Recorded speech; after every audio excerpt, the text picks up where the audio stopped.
Assalamualaikum warahmatullahi wabarakatuh. Perkenalkan, kami dari kelompok 8 dengan saya sendiri atas nama Darius Bato.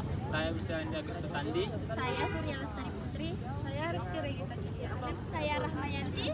Saya Astia Ainun. Saya Elvira Gusmiasari. Saya Miftahul Jannah. Kami akan memaparkan mengenai hasil pengamatan atau survei kami dari ketiga tempat yang telah kami amati.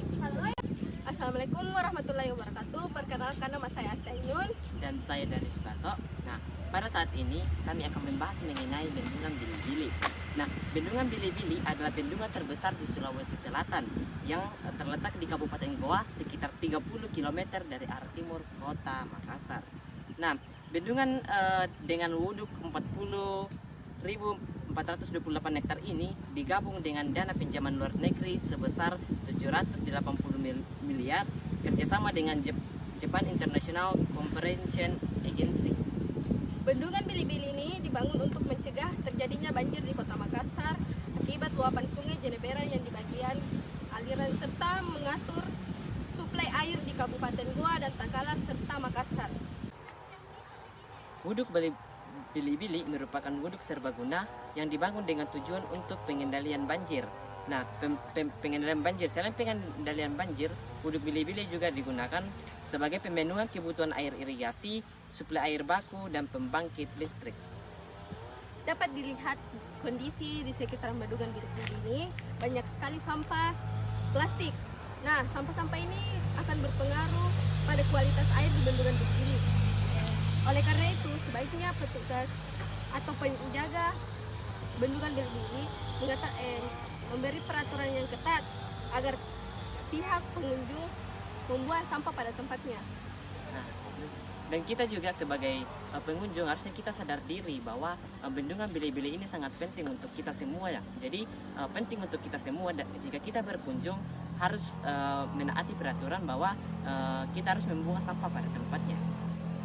Nah, teman-teman, sekarang kita berada di lokasi kedua, yaitu kawasan pertambangan Sirtu. Tujuan pembuatan pertambangan Sirtu adalah untuk memanfaatkan kekayaan alam yang ada di sini untuk meningkatkan ekonomi masyarakat. Nah, dapat dilihat kondisi dari pertambangan Sirtu ini terhadap lingkungan.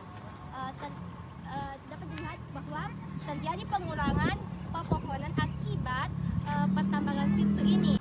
Akibat dari pertambangan Sirtu ini membuat terjadinya pengurangan lahan pertumbuhan pada pepohonan.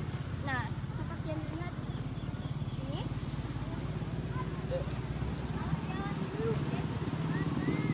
Halo teman-teman, selanjutnya kita sudah berada di lokasi ketiga, yaitu kawasan hutan pinus Malino. Di mana hutan pinus Malino ini berada di Kecamatan Tinggi Moncong, Kabupaten Goa. Di sini kita bisa melihat keindahan pohon pinus, di mana pohon pinus ini berfungsi sebagai penyerapan air bersih atau bisa dikatakan area penyerapan air. Menjelajahi hutan ini, kita disambut dengan aroma khas pinus dan kesejukannya. Maka dari itu, wisatawan disarankan untuk memakai pakaian yang hangat karena suhu udara yang sangat dingin. Namun, perpanjangan musim kemarau beberapa waktu lalu telah terjadi kejadian di hutan pinus ini, yaitu kebakaran. Nah, seperti yang kita ketahui, baru-baru ini telah terjadi kebakaran hutan di Pinus Malino.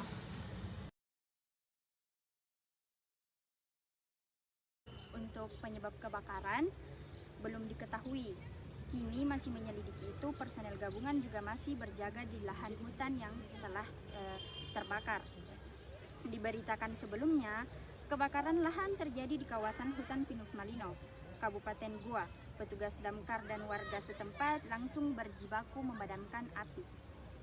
Kali ini saya akan membahas tentang sampah yang ada di tempat ini. Di sini kita bisa lihat masih ada banyak sampah yang berserakan di mana-mana karena pada akhirnya banyak wisatawan yang mengunjungi hutan pinus di Malino ini dan membuang sampah di sembarang tempat sehingga menyebabkan banyak sampah yang berserakan. Ini dikarenakan kurangnya kesadaran wisatawan yang berkunjung ke tempat ini. Saya mengajak teman-teman semua untuk tetap membuang sampah pada tempatnya dan tetap menjaga kebersihan tempat wisata yang akan dikunjungi. Dari ketiga tempat yang telah kami amati dan telah kami survei tadi, semuanya memiliki kelebihan dan kekurangan masing-masing. Kekurangan dari penelitian yang pertama yaitu bendungan Bili-Bili adalah banyaknya sampah yang berserakan di pinggir serta berkurangnya volume air pada bendungan. Kelebihan dari bendungan Bili-Bili adalah yaitu dapat menampung penampungan air dan mencegah banjir di Kota Makassar dan mencegah pelupaan air dan mengatur suplai air. Kemudian kekurangan dari pertambangan sirtu itu ini dapat menyebabkan bencana alam berupa tanah longsor dan erosi. Nah, selanjutnya kelebihan dari pertambangan sirtu yang pertama sebagai bahan konstruksi. Pasir dan batu digunakan sebagai bahan dasar dalam industri konstruksi untuk bangunan, jalan, dan infrastruktur. Yang kedua, membuka peluang pendapatan dan pekerjaan dalam daerah pertambangan. Yang ketiga, peningkatan infrastruktur, membantu dalam pembangunan infrastruktur yang diperlukan dalam pembangunan ekonomi suatu wilayah. Nah, selanjutnya adapun pengaruh pohon pinus terhadap pegunungan, yaitu tanaman ini cocok untuk konservasi hutan pegunungan dan perbukitan karena akarnya yang menunjang ke dalam tanah mempunyai beragam fungsi. Selain menahan laju erosi tanah dan potensi longsor, pohon pinus yang ditanam dalam jumlah banyak mampu menjaga stabilitas air, tanah, dan iklim lokal. Kelebihan dari pohon pinus memiliki fungsi yang beragam selain pohon pinus sebagai perabot rumah tangga dan getahnya pun dapat diolah menjadi gontor dan ikan penting. Kedua, hasil olahan destilasi tersebut getah pinus ini sangat berguna sebagai bahan baku di berbagai bahan industri.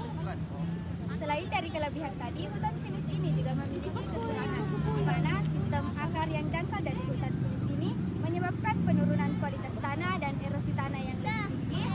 Spesies hewan dan tumbuhan yang hidup di hutan pinus ini terbatas, dan hutan pinus ini lebih rentan kebakaran. Itulah hasil dari pemaparan materi kami tentang pengamatan dari ketiga tempat tersebut. Jika ada kekurangan mohon dimaafkan. Wassalamualaikum warahmatullahi wabarakatuh.